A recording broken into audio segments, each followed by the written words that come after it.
Shalom, shalom, Chevra. Great to see you all. Reb Darren, great to see you. Thanks for being here with us. And this is really great. This is really great to see you all. Okay, there's more music coming on. So I don't know who's in control of that. I'll stop it. Okay. Well, you want more music? No, I want more of you. Okay, no, more of you. Thank you. So this is a delight for lots of reasons. One, because my last Zoom, which ended 2 minutes ago, was about the Uyghur genocide, and that's kind of heavy. And God is also heavy, but with Darren it'll be lighter. So, so thank you all for being here. And Rabbi Darren Kleinberg doesn't need an introduction to this chevra, to our Valley Beit Midrash friends, but actually some of you arrived here after Darren was left, excuse me. And some of you may have forgotten some of his bio. So here's the brief bio to our friend here. Rabbi Darren Kleinberg is CEO at HaMaqom, The Place. Darren was born and raised in London, England, has lived in Israel and Canada, and has now lived and worked in the Bay Area since 2013, a year that marked a transition for me too. He is an ordained rabbi, holds a PhD in religious studies, and is the author of Hybrid Judaism, Irving Greenberg, Encounter and the Changing Nature of American Jewish Identity.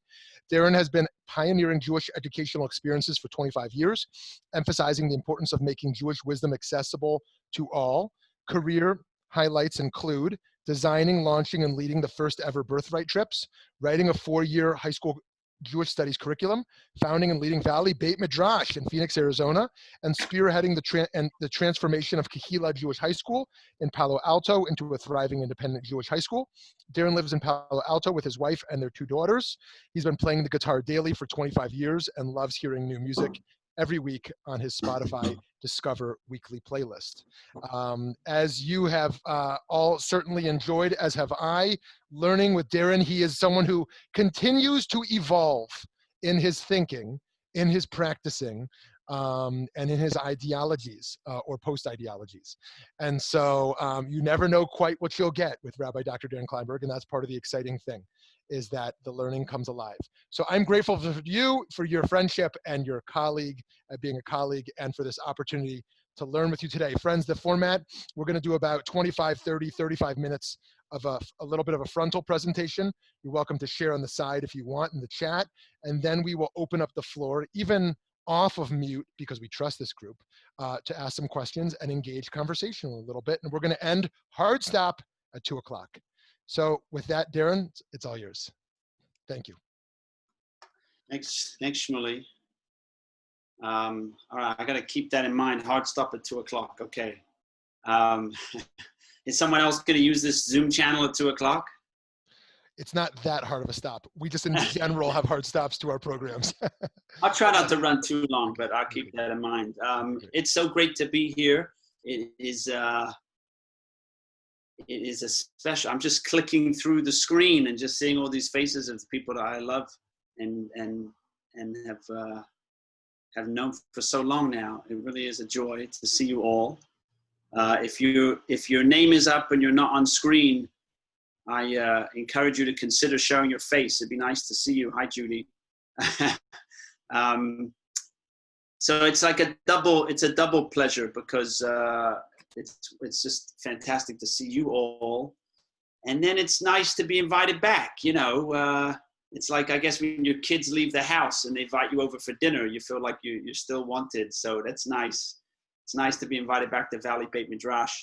I was just talking to my board yesterday at HaMaqom, and I told them that when they get tired of me, they have to make sure they hire Shmuley, because what he's been able to do at Valley Beit Midrash these last 7 years is beyond anything I could have imagined or even would be capable of achieving. So I'm so taken by the work that he's doing at Valley Beit Midrash, and feel fortunate to be connected still in some small way. So I was thinking maybe first it would be interesting for me and maybe for you as well, if people want to just maybe you want to put your name and your location in the chat box so we could just get a sense of who's here and where you are. That would be cool. I know even some of the people I know from my Phoenix days have moved elsewhere, and maybe others can just take a look and just get a feel for the miracle of this mode of communication? Thanks. And then Vernon Meyer. It's nice to see your name. I don't know if I've seen your face just yet, Vernon. Give me a wave. Oh, there you are. It's really nice to see you. It's really nice to see everybody else, but I haven't seen Vernon in a long, long time. So it's nice to see all these names and places. And then, in the opening, I'm going to kind of frame it, but in the opening, if you showed up with a question or the title, raised something for you, feel free to put it into the chat box also. Maybe we'll help the conversation along. Maybe we'll get to it later on. All right. Thanks everybody for doing that. Okay. So yes, Jennifer, everyone should be able to see my orange slide. Give me a thumbs up if you can see the slide that says, can we talk about? Yes. Okay, good. If you want to see other people's faces, there's a way to see people on the side column of the screen, but you'll have to figure that out. I'm not able to walk you through the steps. So this is the topic. Shmuley was kind enough to reach out to me. I don't know how long ago it was, a month or 6 weeks, and asked if I wanted to teach something. And I said, sure. And he said, what? And I said, there's really not really anything I am moved to talk about. I generally, I don't walk around with a list of things that I want to talk about. And we started bouncing ideas around, and he made some suggestions based on my bio, and none of those seemed that interesting. And I said to him, well, the only thing I really want to talk about these days is God. And he said, well, let's do that. And the question arose in my mind, can we do it? And so that's how we got to this title. Can we talk about God? Is there a conversation to be had? And so what I want to do in this frontal portion is spend most of our time just parsing the question. Can we talk about God? I want to walk through each word, each part of that question to set up the conversation. We will end with a piece from Franz Rosenzweig and Arthur Green. And at that point, we'll open it up and see what people have to say in response.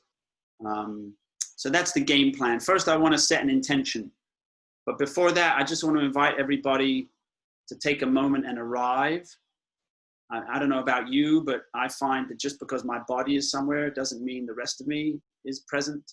And so, you could certainly, you can be checking your phone and having your notifications on and doing other things. That's fine.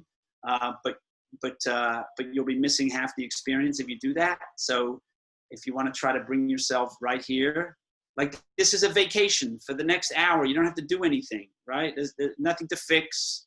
There's no tasks you have to complete. No projects you have to get done. You just get to be here and have this experience and see what happens. Sounds like Shabbos. Yes, that's right. Thank you. It does sound like Shabbos. And if we're doing it right, it should always feel like Shabbos. So that'll be my test. If at some point in the next hour you feel like it's Shabbos, then we passed.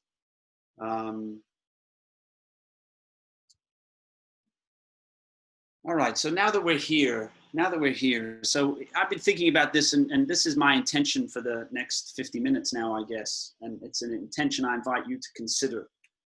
I work for a new organization. This is my 5th week on the job, and it's a very exciting role, and it's also a somewhat intimidating role because I'm the CEO of an organization called HaMaqom. And you may know that the word HaMaqom is one of God's names in the Jewish tradition. And so I approach the work with great trepidation. What does it mean to be leading an organization whose name is God? I mean, this is not a small thing. It's not the name I gave the organization, it's the name that I inherited. But it informs my approach each day when I wake up. You know, how am I going to do this work? So similarly for today, can we talk about God? I want to invite everybody into that feeling of trepidation with the first half of the fourth of the 10 Commandments, right? Lo tisa et shem Adonai Elohecha lashav. Do not bear the name of God, Yud He Vav He, your God. Shav, lashav could be translated as falsely or vainly or in an empty way. So my intention is, although some of you who've known me for some time know I can be a sucker for a cheesy joke, or maybe even in an inappropriate one every now and then, I'm going to try to keep my presence right here and be mindful of the topic that we're talking about. Try to approach it with the appropriate level of seriousness. And so I just invite you all to consider the same. Okay, so let's talk about the question. Can we talk about God? All right, let's break it down. So first, can we? Right? That's an interesting two words, can we? If you're thinking about it now, you may notice that there are multiple ways of understanding those two words. I'm going to offer three. The first meaning of can we I want to offer is it permitted? Are we allowed? Are we allowed? Now, I'm not asking this question, is it permitted in a legal sense or in the sense of human freedom? Of course, we can do anything we want. Even if it's not allowed, we can usually do those things. It's called crime, right? You're not allowed to speed, but you know, some people may drive above the speed limits. I don't mean it in that sense. I don't mean, are we allowed legally? I mean, is it permitted ethically? Can we talk about God on an ethical level? And let me explain what I mean. This is a line from an article by Admiel Kosman. I don't know if people know that name. Admiel Kosman is a professor at the University of Potsdam and also the head of the Abraham Geiger Reform Rabbinical School in Germany. He's an extraordinary academic. And he wrote a piece in Haaretz newspaper in 2009. You can see the title at the bottom, Treading Towards Sanctity, Musings and Meditations on Close to a Century's Worth of Discussions Occasioned by Van Gogh's Series of Paintings of Worn Shoes. I've never read anything quite like this article. I encourage you to take a look if you're interested. Quite extraordinary. I don't know if people are familiar with the Van Gogh's paintings of shoes. If you're not, check them out after the class. I think you'll find them interesting. Kosman writes that Jacques Derrida, French, postmodern philosopher, Jacques Derrida, for a moment, identifies the frivolity of the Heideggerian discussion. Heidegger, the philosopher, gave a lecture about Van Gogh's shoes and the meaning of art. So Derrida, for a moment, identifies the frivolity of the Heideggerian discussion, which engages in idle talk about Van Gogh's shoe paintings, while a bit later, the shoes of the Holocaust victims pile up. In February 1943, for example, Himmler received a report of 22,000 children's shoes collected at Birkenau. Right? This is the question of whether it's permitted ethically, right? Can we get up and have highfalutin conversations about Van Gogh's artwork, especially when it is artwork that is connected to such tragedy, right? Or similarly, as Shmuley opened, right? Shmuley said the last Zoom he was on was a conversation about the Uyghurs. I assume that people are aware of the great human tragedy taking place in China. That should be something that certainly Jews of all people should be sensitive to and engaged in. You know, is it even permissible ethically when we know that, for example, the Uyghurs are experiencing the kind of persecution they're experiencing to then engage in conversations about theology, right? This is the question. I don't have an answer. I want to pose the question, but I'll share one response to this question from the great theologian Irving Greenberg. People know I have a connection to his work.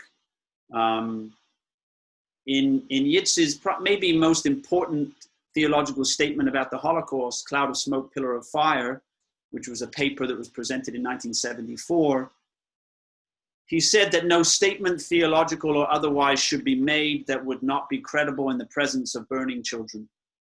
Right? This is a reference to the 1.5 million children who were murdered during the Holocaust. And it is very clear, if we're going to address the question of the ethical permissibility of abstract conversations in the presence of tragedy, at the very least, those statements have to pass the test of credibility in the presence of those tragedies. So that's the first possible meaning of can we. Is it in fact permissible? Second meaning of can we is it possible? Is it even possible? Is there anything that can be said about God? And here I could cite, an endless number of sources. I just picked one from the book of Job. People are familiar, I assume, with the book of Job. It's the great biblical statement, Hebrew Bible, the great biblical statement on evil in the world. Job is an individual who is married with children, and tragedy befalls. His wife dies, his children die. He's, struck down with all manner of challenges. And the book of Job is his exploration of the source of suffering. And towards the end of the book, there's this 2.5 chapters, extraordinary chapters, where God responds to Job's query and says, among other things, "Where were you when I laid the earth's foundation?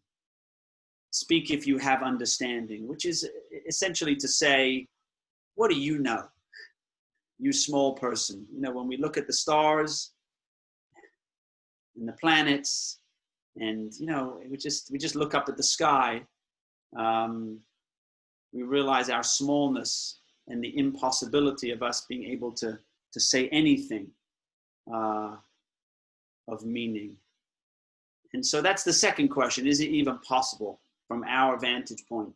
Is it even possible to say anything about or to talk about God? Again, I'm not offering an answer. I'm posing the question. The third meaning of can we is an invitation. I don't know if it's permitted or not. I don't know if it's possible or not, but I invite you to join me nonetheless. Can we? Let's try. Let's try and see what happens. So that's the beginning of the question. Next word in the question, talk. Can we talk about God? Right? So here I love this quote. It's quoted in Aldous Huxley's The Perennial Philosophy, which is a compendium of wisdom literature from religions and wisdom traditions all around the world. And he quotes here Daiyo Kikuchi, who's a 12th century Buddhist scholar, who wrote, "Wishing to entice the blind, the Buddha playfully let words escape from his golden mouth. Heaven and earth are filled ever since with entangling briars." Right? This is the problem with talking. Is that when we try to reduce that which cannot be reduced into language, we end up creating more problems than we resolve. Right? So that's another question, is the medium of speech, is it an effective vehicle to have this conversation? About. This is finally, we get some help here. The word about is quite helpful. Here are the various definitions of about in the Merriam-Webster's dictionary. About means reasonably close to, almost, on the verge of, on all sides, around, in rotation, around the outside, in different directions, in the vicinity, right? So it may well be that we can't talk of God, but that we can talk about God, right? We can get close. We can point in the direction. We can suggest. And if that's the case, then we start to have an answer to the question of whether it's permitted or whether it's possible, right? Yeah, it might be, but only if we are honest with ourselves about how close we can come to talking about that which is at the center. Okay, so these are the considerations that I went through in the weeks coming up to today in terms of thinking about how we would engage this topic, And then, of course, there's one more word, and that's the word God. So here I want to move to the work of Franz Rosenzweig to help us.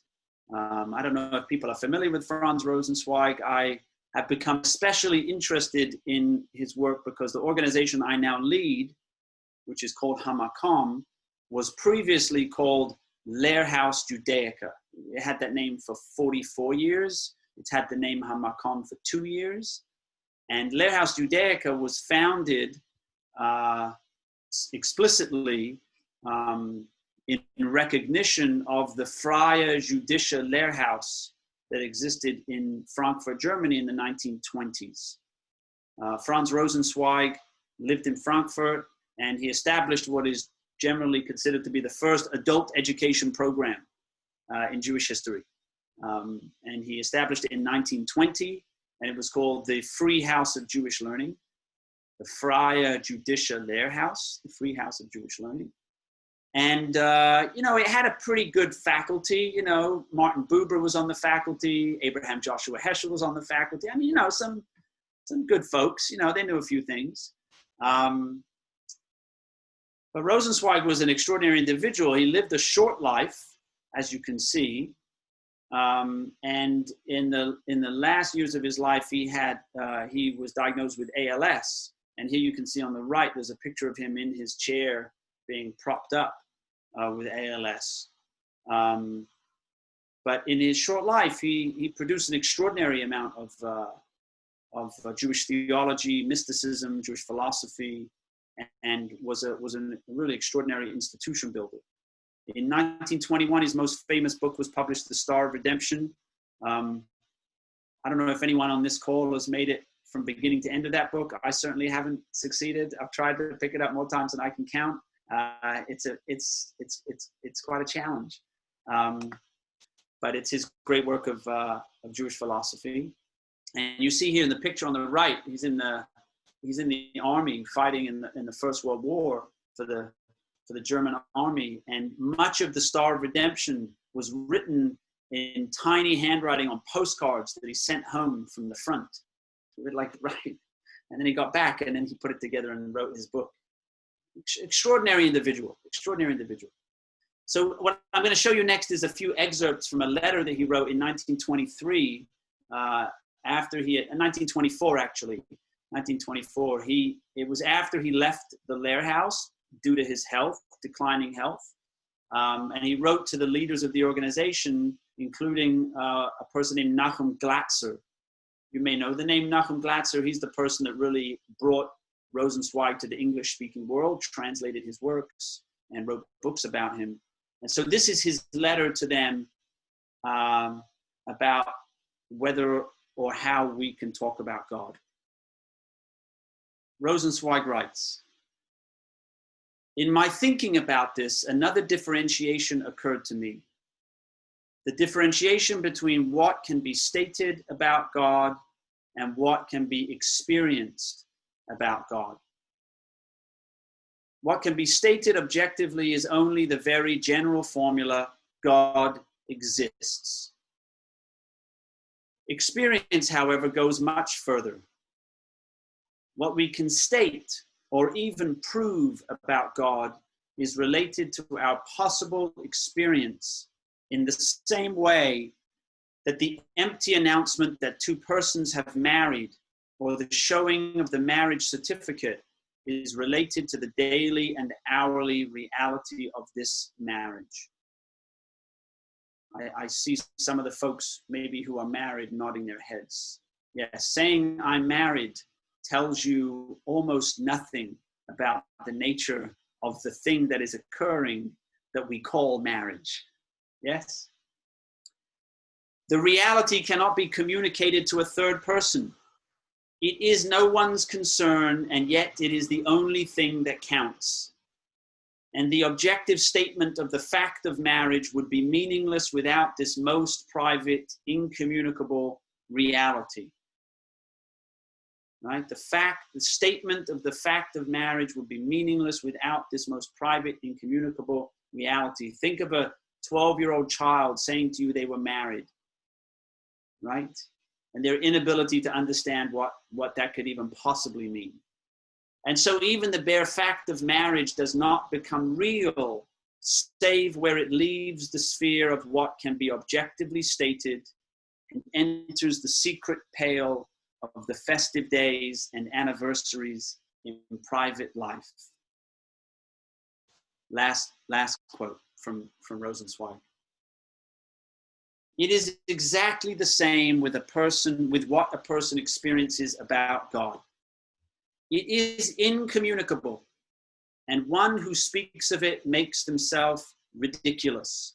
It's like Lao Tzu said, one who knows doesn't speak, one who speaks doesn't know. Modesty must veil this aloneness together, right? And I see Debbie's face, and I'm reminding you of that verse, right? Go humbly with your God. Modesty. That was her line in her bat mitzvah speech. That's why I'm saying it. Modesty must veil this aloneness together. Yet everyone knows that though unutterable, it is not a self-delusion. Though unutterable, it is not a self-delusion. I was watching last night with my oldest daughter, Layla. Some of you remember Layla. She would hide between my legs at the Bima at Kidma on 7th Avenue, 7th Street in Phoenix. We were watching Contact last night. Some of you probably saw that movie, Contact. And there's this great scene where, it's a great and terrible scene, where the main character wants to go on this journey to another planet to meet the aliens. And she's being interviewed by some congressional panel. And the religious guy, of course, the religious guy ends up being the guy that screws it all up, of course, right? The religious guy who knows that she doesn't really believe in God asks her on the record whether she believes in God, basically knowing that he's going to deep six her candidacy for going to the other planet, right? That's the problem with religious people. They're a little too zealous. But so after the congressional interview, after she doesn't say she's an atheist, but she dances around the question, she meets this guy and she says, why did you do it? And he said, because 95% of the people living on the earth believe in a God. It can't be that they're all crazy. Right? It can't be that they're all crazy. And so you have to at least acknowledge that's there. So that when I was watching now, I was thinking of this line. Everyone knows that though unutterable, it is not a self-delusion. Those of us, and I'm assuming this applies to everyone on this call, those of us who have had an encounter with the mystery, we know the difference between being drunk or stoned and having a mystical encounter. I mean, we know the difference, right? I mean, I don't. I've heard. Someone told me once. That's it. Okay. Here too, it is the person's own experience, utterly inexpressible. That is the fulfillment and realization of utterable truth. So you see, what Rosenzweig does here is he shows us the key, right? The key is your own experience. Right? Which means, by the way, if you're in touch with your own experience, you can be in a state of unio mystica, of divine encounter from moment to moment to moment to moment. Because it's just what's happening. Right? It's just what's happening. It's this. As the psalmist says, Bezot ani boteach. In this, I have confidence. I trust. I trust that there's more than meets the eye, and yet I'm able to somehow interact with that mystery. All that is needed, Rosenzweig concludes, is to undergo the experience. So before I go to the last slide, let's just take a couple of moments and let's just allow ourselves to undergo the experience, to just be with our experience in this moment. The sound of my voice, the feeling beneath your feet, the chair against the back of your legs, your chest rising and lowering with your breath. If your eyes are open, the images in your peripheral vision. If your eyes are closed, whatever those things are that are moving around on the back of your eyelids. Just this.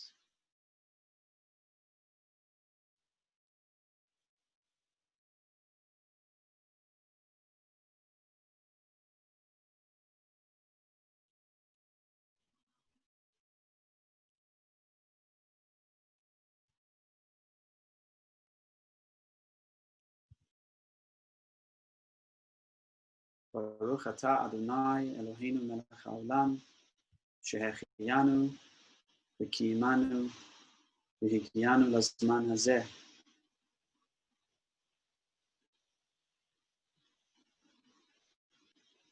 Arthur Green writes in conclusion, I consider the sacred to be the most important and meaningful dimension of human life. The sacred refers to an inward, mysterious sense of awesome presence, a reality deeper than the kind we ordinarily experience. Life bears within it the possibility of inner transcendence. The moments when we glimpse it are so rare and powerful that they call upon us to transform the rest of our lives in their wake. This is the answer to the question, is it permitted? Yes, if it transforms you. In fact, if you are open to the possibility of transformation, not only is it permitted, but in fact it is required.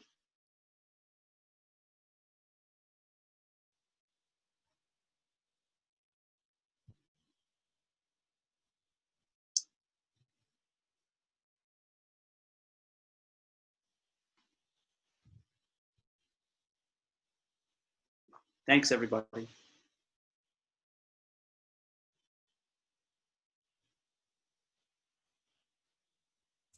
Okay, friends. Thank you. Thank you, Rabbi Darren. We're going to open up the floor for some questions. Sharing. Actually, given the size of the group, better not to share much, but better to kind of ask some questions. You're also welcome to do that in the chat mode if you'd prefer over there. So don't forget to unmute yourself.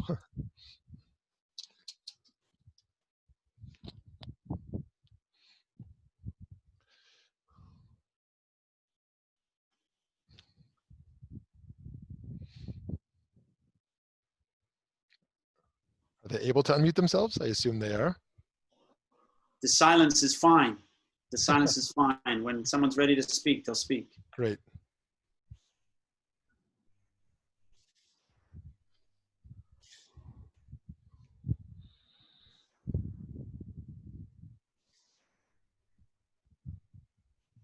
So Vernon wrote.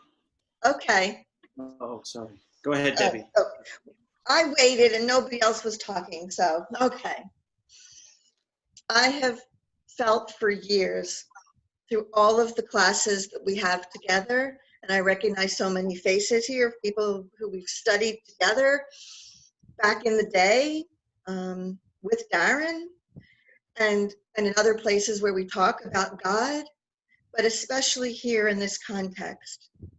Whenever we learn together, I feel God. I have the God experience when we are all together, knowing that minds are open and hearts are full and open. And even if we're all not talking together, I know we're sharing the God experience. Thanks. Thanks. Rabbi Darren, there's some questions on the side. You feel free to. Yeah. So Vernon wrote, my language about that experience, it can only be in metaphors and symbols. Vernon, do you want to say a little more about that? I'd like to hear your voice too. Sorry about the picture. I'm new to Zoom, so it was my attempt to put something behind me rather than blank wall. So I can't get it off. I don't know how to get it off. I'm happy even to just see half of your face, Vernon. I guess it's we can talk in concepts about God, but that isn't really describing the experience. So I think of let's say a God experience, like standing on the edge of the Grand Canyon. And it's not so much the canyon that's the experience of God, it's the sense of awe and wonder. And those words, awe and wonder, attempt to come to that experience, but it instills a feeling inside. So if I say God is all powerful or all knowing or whatever, those are words that aren't quite the same as words like awe and wonder, because one is head words, the other is deep inside the person in the experience of it. I think of in our readings, we just had the story of Elijah, and it wasn't in the wind, it wasn't in here, but it was in the tiny whispering that Elijah came to know that God was present. So that whispering is not the words, but it's just the, so it's metaphoric and symbolic rather than conceptual. Yeah, I accept that. I have nothing to add to that comment. I just say when you talked about the Grand Canyon, what it brought to mind was, Abraham Maslow. People were very familiar with Maslow's hierarchy of needs. He also had this other idea about language you may be familiar with also, peak experiences. I think of going to the Grand Canyon or similar types of experiences as being in the category of peak experiences. It's so vast, extraordinary, overpowering, right? But the challenge with peak experiences, and this was given, I think, language effectively by Ram Dass. The challenge with peak experiences is that you come back down the mountain, right? Like you come back down. And so I think I'll come to you in a minute, Virginie. I think that going to the Grand Canyon is, I'm an advocate. I'm not against going to the Grand Canyon. I think it's a wonderful thing to do. One should do it. And at the same time, it might create a full sense of what it takes to have the encounter. You see? Because now for a lot of folks who are just like rolling through, just the daily struggle of life, which is like most of us, right? Sometimes we need to go to the Grand Canyon to remind us that, there's this other thing, this other type of experience. But I think that the work to be done is, now to go back to Maslow and Ram Dass, what they talked about was, instead of peak experiences, what we actually want are plateau experiences, right? So we jump a step function and then we kind of stay there. And then if we're fortunate, we jump another step function. If we keep on, as Sander and I often say to each other, we're ultimately always trying to ascend the mountain, right? We're trying to get up the mountain, but at each base camp, we want to be able to stay at that base camp and not fall back down. I think to do that, I'm not sure, but I think to do that, we have to find the possibility of what we would call peak experiences in our mundane lives, right? So let me just, I'll say one more thing and then I'm going to go to Virginie. So one of the ways, like one of the, Judy Gottschalk, I'm thinking of you now, one of the mental models that I use, that's a phrase I learned from Judy, mental models. One of the mental models I used to try to hold on to the awareness in the moment to moment, and when I'm standing in line at the grocery store, right, or washing my hands, or whatever it is this simple teaching in in the Jewish tradition, but also in every wisdom tradition, that each moment is unique and being created anew, right? You know, I think I may have talked about this in another Zoom down in Phoenix, maybe at Temple High. You know, the magic of abstract art, when you see a piece of abstract art, is you have no prior images that act as filters between you and the piece of art, because it's not like anything else. It's not like, you know, if you look at a Rembrandt, a painting of a boy, you have all these other images of boys stored in your memory banks, right? So when you see the Rembrandt, you're not really seeing the Rembrandt, you're seeing the image of the boy through the filter of all of your stored images of the boy. Now you can't, you know, you can see the child as it is. They say that's what Van Gogh, you know, did with his work. He painted things as they were, but it's hard for most of us.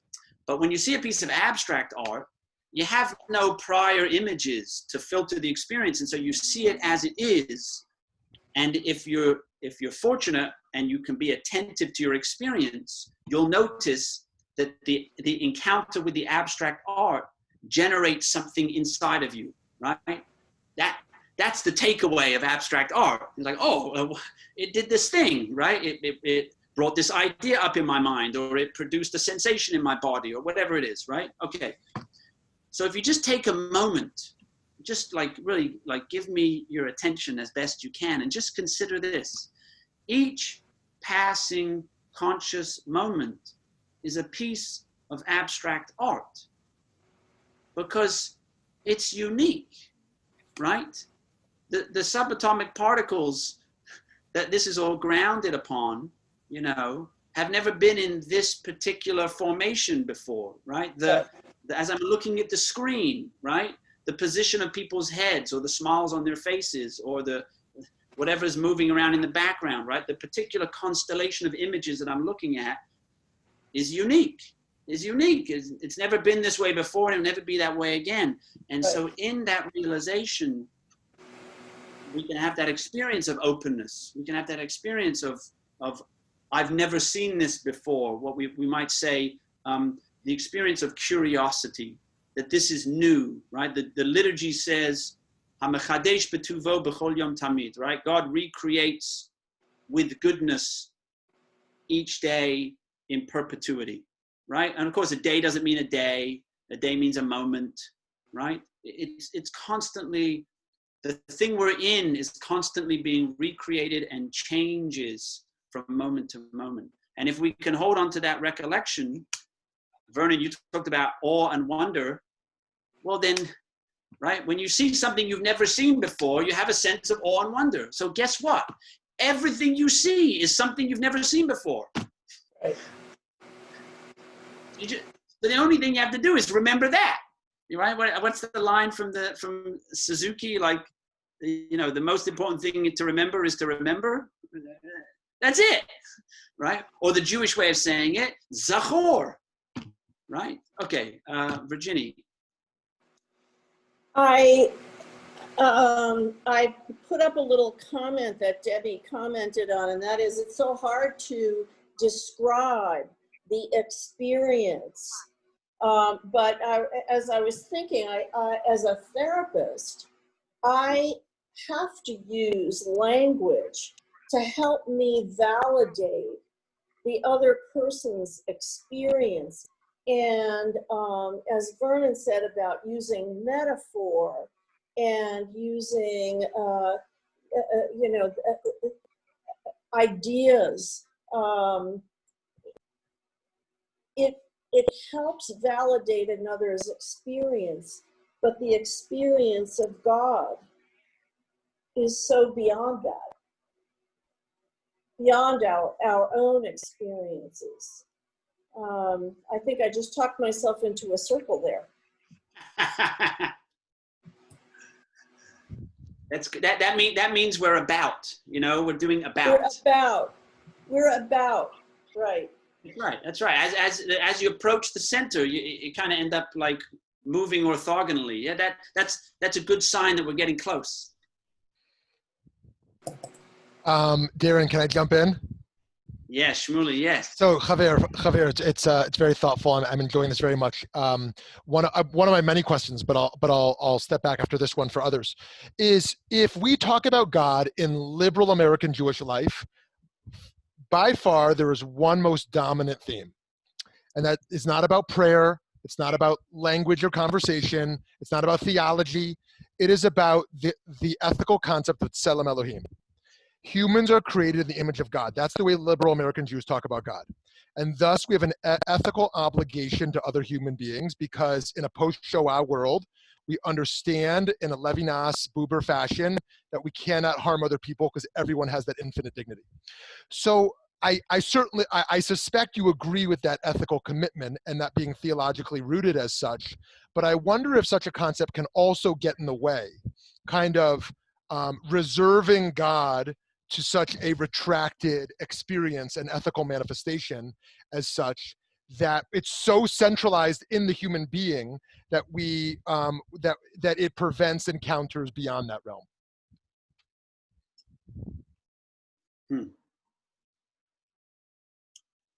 Well, first, I would be reluctant to question anybody's ethical motivations.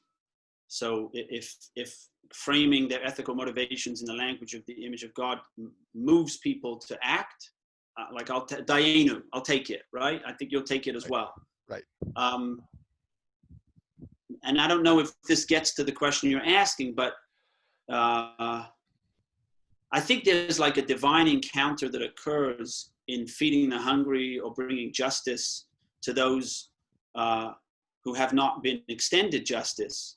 And I think that there's a divine encounter that happens outside of those contexts and everything in between. And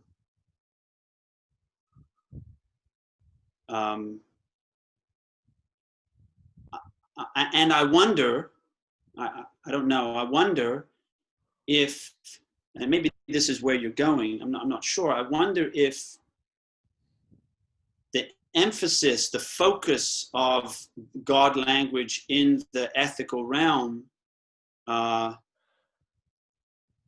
limits a person's capacity to appreciate what the fullness of the divine encounter could be. So let me just give a couple of examples. So, you know, I'm like you, I'm a student of Yitz Greenberg, and you know, Yitz Greenberg places the life at the center of the human divine project, the advancement of life, the quality of life, and yet, you know, in his system, he stops at human beings. He stops at human beings. He and I have had this conversation. I don't share that view. I'm not sure that I might be more Jain than Jewish on this question. It seems to me that, you know, sentience and animation and life is significant in all forms, non-human, non-animal. You know, the redwood trees in my backyard, they've been around longer than anyone on this call, and I approach them with great humility and concern. So that's one way of expanding the frame of the encounter. The other is maybe, and I don't know about this. Again, everything I'm saying right now is kind of experimental thinking, you know, coming to you live from Darren's mouth. I'd love to do another one of these in a week after I had time to think about this question. But and you know, I'm a slow processor. But another thing I guess I would say that I'm not sure about, and let me preface this by saying, like, first of all, Shmuley is like a hero of mine, and I think a hero of many people in the Jewish and non-Jewish world, because for many reasons, but I'll give you one very simple reason. That's because the way my life has unfolded, I'm not out there on the street doing the work, and he's doing the work. And every day, I'm profoundly inspired and frankly grateful for the work that he does. But that's not how I showed up in the world. And there aren't many people that show up that way in the world. And so the question I sometimes ask myself is like, is that the right way to be? And am I doing something wrong because I'm not out there? And well, maybe I should be directing my life's energies to direct action that will change quality of life for real people in real time. That's entirely possible. And I may be falling short, and maybe I'll have to come around a few more lifetimes before I get to be a shmuli. That's possible. I'm wide open to that possibility. At the same time, and maybe here I'm taking maybe a more mystical orientation. You know, my sense is that it's all God, right? It's all God. That which we can see, that which we cannot see. Which is to say, you know, I'm looking at Gil right now. Gil, you're God. You know, the table that this computer is sitting on is also God. The cloud outside my window is, I mean, the whole thing. And then that which is beyond my ability to either see or experience or even understand. And so if that's the case, it seems to me that there are an infinite number of ways that we can put more good or justice into the system, right? Like each person, again, you know, not everybody's going to be out there doing the work in the way that a Rav Shmuley is going to be, but that doesn't mean that their impact will actually not be as significant, but maybe not right now. It may be over the course of generations. I mean, who knows, right? You know, the story of the planting of the tree, the date palm, right? And Choni HaMa'agel, and 70 years later. I mean, this is a big piece. And who's to say that direct action now is more or less, good or true or just or right, or an answer to the divine call than being kind to a child, who you bump into one day, in a supermarket, and you never quite know what impact that will have on someone and their children and their future generations. So I guess the last thing I'll just say is simply that I think we should not close ourselves off to opportunities for the divine encounter. And so, Shmuley, your question, I guess what you were suggesting was maybe for some people, there's a hyper focus on theology playing out only in the social justice realm. And I guess I would say any reduction of the potential to encounter the divine is less than ideal. That's all, There's a couple of comments here. I want to go back. Anita wrote that she was struck by the comment regarding speaking of God in front of children burning. Yeah, that's a hard line. Yitz has a way of saying it directly. I would simply say that, in the liturgy in the morning, the blessing before we say the Shema begins, Yotze or v'reichoshech osei shalom v'reit hakol, right? Blesses God for creating light and darkness and peace and everything. Now, those of you that know your Bible know that that's a quote from Isaiah, but it's a misquote, because that's not what it says. In the text, it says, Yotzer or uverichoshech, creator of light and dark, Osei shalom uvareit hara, who makes peace and creates evil. So, most theologians, Jewish theologians, do not talk about the problem of evil. You can look through all of Heschel's books. You'll find very little on the problem of evil. Mordechai Kaplan, very little on the problem of evil. Greenberg wrote about the problem of evil, and he concluded that the covenant was broken. Now, he has since backed off from that position, but a lot of Jewish theologians stay away from the problem of evil. And I don't know the reason for that, but I have a hunch it's because maybe they realize that people wouldn't like the answer. Yes, this too is God. And that is what to do about that. I don't know what to do about that. But it appears that people are born and people die, that good things happen and painful things happen. And I don't need to tell anyone on this call about the realities of pain in life. We all live through it, right? It's all, the Buddha was right. It is all suffering. Question is, can we come to terms with that? And can we live a life of meaning even despite it? So, that's what I have on that. Let's see a couple more comments. Anyone want to say anything? My name is David. Thank you. My name is David. Hi, David. Hi. I think we've alluded to this earlier in our discussion today. We talked about a sense of the transcendence, the standing in front of the Grand Canyon. You had a quote up there from Art Green about the experience of that. And the experience of the transcendence is that mystical unified experience that involves the complete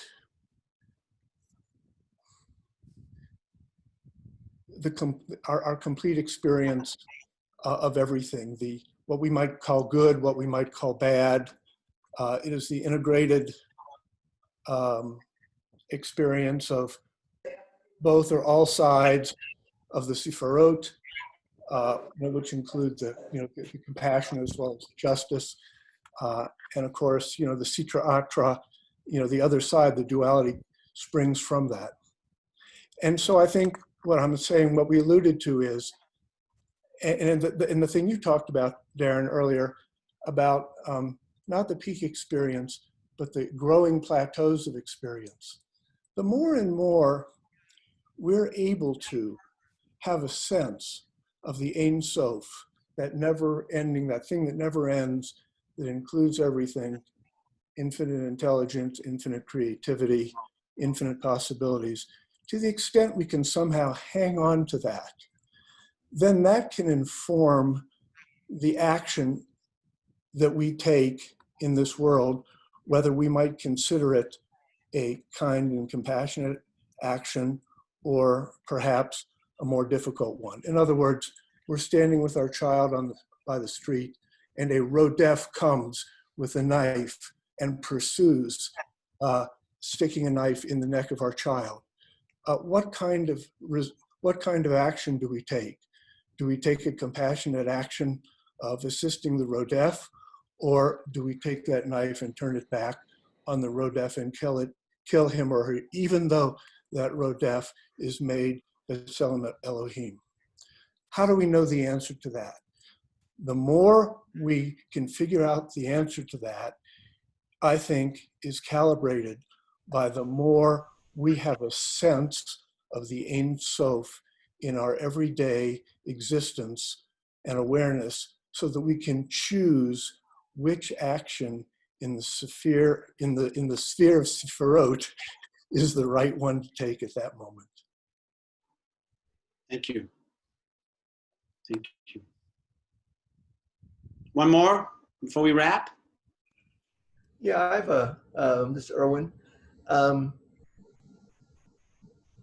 I'm wondering about what this concept, which is a very familiar concept, how that relates to the concept of God, of some obligatory nature of God, a God of ethics, which is beyond your experience.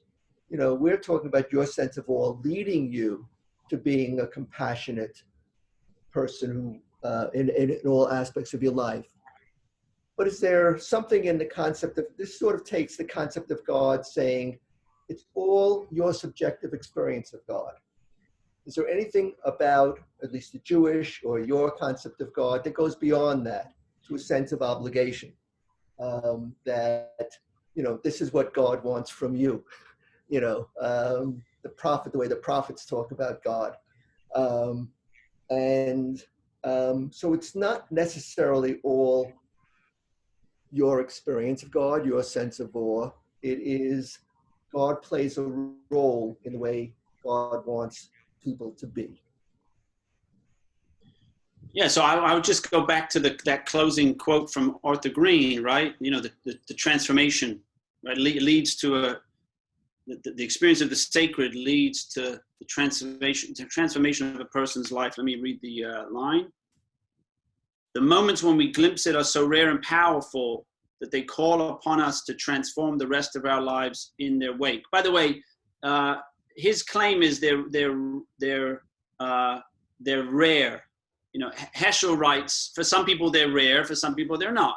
Right? It just depends how how much time you spend looking for it or remembering, right? So I think rare is in the eye of the beholder. That's maybe Art Green is being humble in that case. But the transformation, so yeah, of course, there is an ethical implication, but it's from the inside out. You know, I think of this sometimes that, you know, when people read sacred texts, I think often we have a misunderstanding of what a sacred text is. We think that if we read the sacred text in a certain way, we'll open a door onto that which is behind it, right? I think that's not unusual. Or by the way, any book in the self-help section in a bookstore, right? We think that if we read it, suddenly we'll have some kind of insight. But it's the other way around, right? The people that wrote those sacred texts, they had the experience. And then however, you know, in whatever limited way, they wrote the text as a way to try to communicate it to somebody else, right? So the only way you can actually understand the text is if you can see it from their perspective. That's like the story, you know, of Moses. And Moses says to God, let me see your face. And God says, no, you can't see my face, but you can see the back of my head, which is, you can see it, you can see what I see, right? You can see the same thing that my eyes see, right?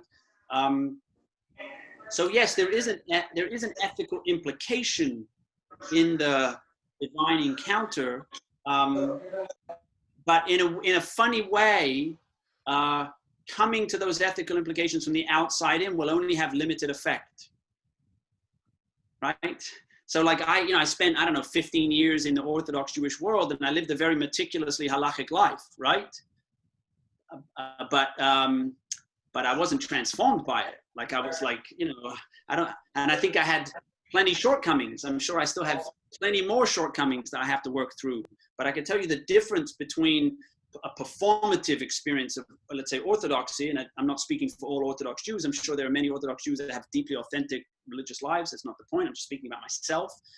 I think the kind of performative kind of version of Orthodoxy that I participated in, as opposed to the place where I may or may not be now, the difference in the quality of the experience is unmistakable. And it's one that I would say informs the decisions I make, my choices, to go back to David's comment about choices, on a moment-to-moment basis. And so maybe I'll close with this. It's 2:03. This question of compassion. David, you raised the question of compassion. That's what's left. The view from this side is that when you say the priestly blessing, Yivarechecha Adonai v'yishmerecha, may God bless you and protect you. Ya'er Adonai panav elecha v'chuneka, may God shine His face on you and give you grace. Yisa Adonai panav elecha v'yasem lecha shalom, may God show His countenance to you and give you peace. Now, to me, what I'm about to say might be the most elemental thing. I assume everybody on this call already figured this out 20 years ago. I'm always late to the party.